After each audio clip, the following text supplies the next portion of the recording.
Good morning. Good morning. Welcome to the New York City Council vote on a hearing on a subcommittee on zoning and franchises. At this time, please silence all electronics and do not approach the dais. I repeat, please do not approach the dais. If you have any questions or concerns, please contact the sergeant at arms and we will assist you. Thank you for your cooperation. Chair, you may begin. Good morning, everyone, and welcome to a meeting of the Subcommittee on Zoning and Franchises. I'm Councilmember Kevin Riley, Chair of the subcommittee. This morning, I'm joined by Councilmember Moya, Abreu, Hanks, Shulman, and Carr. Today, we are voting on two proposals. The first proposal concerns amendments to the city map and rezoning, which will allow the development team of Queens Future to compete in the state-led process for a gaming facility license. The second proposal is a request by Le Dive to have a sidewalk cafe. The restaurant is located in the Lower East Side of Manhattan. The first vote is to approve LUs 249 and 250, which are land use actions requested by Queens Future in order to participate in the state process to award up to 3 gaming facilities downstate.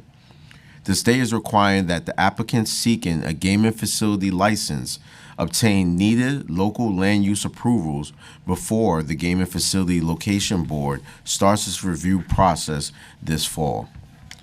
To pursue its casino proposal, Queens Future needs 2 land use approvals. The proposed development site consists of Citi Fields parking lots, but these parking lots are technically mapped parkland and do not have a zoning district. To build a casino on the proposed site, the parkland designation must be removed and zoning district mapped. As a result, applicant is requesting the mapping of a C8-4 commercial district. The second approval is to amend the city map to reconfigure some of the nearby streets to accommodate the projected traffic, remove the parkland where the proposed buildings would be located, and to map new parkland. It is important to note that the changes to the city map will only be conditioned on the applicant being awarded a gaming facility license by the state. So if the applicant is not awarded a license, the changes to the city map will not go into effect and the applicant will not be able to use the new underlying zoning district. In summary, we are not voting today on whether applicants should be able to build a casino. The local community, through the state process, will decide whether to approve the applicant's proposal for a casino. Today, we are simply voting on whether to approve the land use approvals that the applicant needs to compete for a gaming facility license. Councilmember Moya supports the approval of these land use actions. The second vote is to disapprove LUs 241, which is a request by Lee Dive to have a sidewalk cafe. As we heard during the testimony, multiple local residents raised a significant concern with the eating and drinking establishment on the Lower East Side in Councilmember Marte's district. The new sidewalk cafe approvals were subject to a city council call-up, specifically for situations like this, when the establishment has created quality of life issues for the surrounding residents. I will now turn it over to Councilmember Marte to give some remarks on this proposal.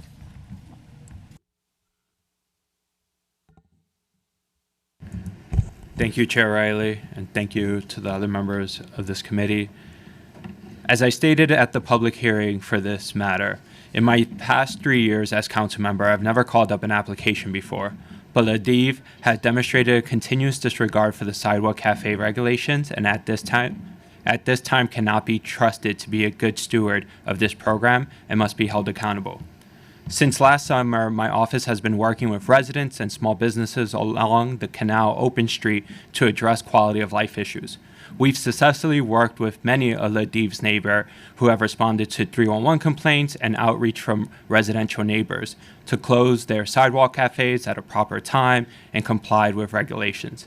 But Ladiv operates like the rules don't apply to them and their patrons. This business has constantly violated rules of the prior temporary outdoor dining program. Per 311 records, 37 Canal Street has received 75 complaints against the restaurant alone. the vast majority of which were about disruption on the sidewalk, loud noise and music, crowds and smoking, outdoor seating fully blocking the sidewalk, and operating outside service past permitted hours. The Lower East Side and Chinatown are no strangers to mixed-use communities. Most of our streets are lined with bars and restaurants, many with families or elderly immigrant neighbors living in rent-stabilized apartments above them. But this harmonious community cannot exist if bad actors like LaDive are allowed to break every rule. Residents, especially our elders, have a right to a reasonably quiet environment late at night and to open up their windows without having secondhand smoke come in. Reinforcing these records of 311 complaints are the residents we heard directly from at the hearing, and the many residents who have called and emailed our office over the past year.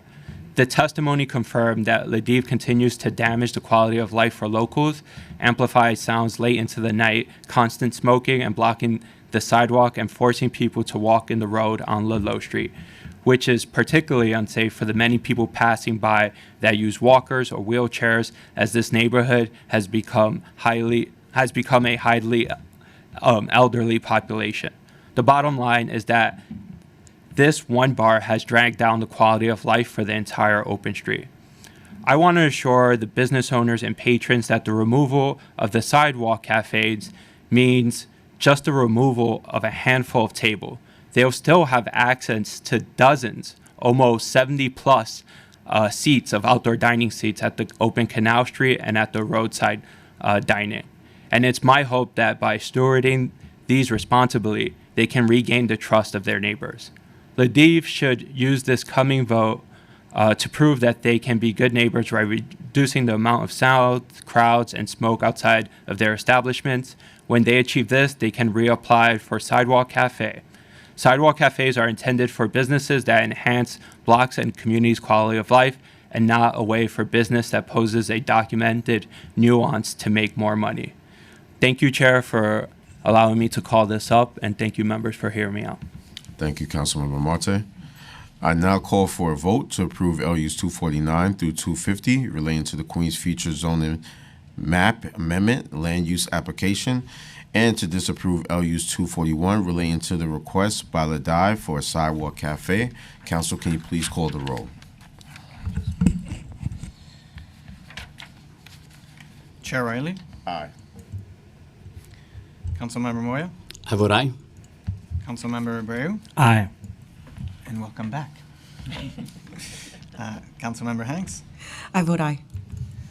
Councilmember Shulman, Permission to explain my vote? Permission granted. Thank you.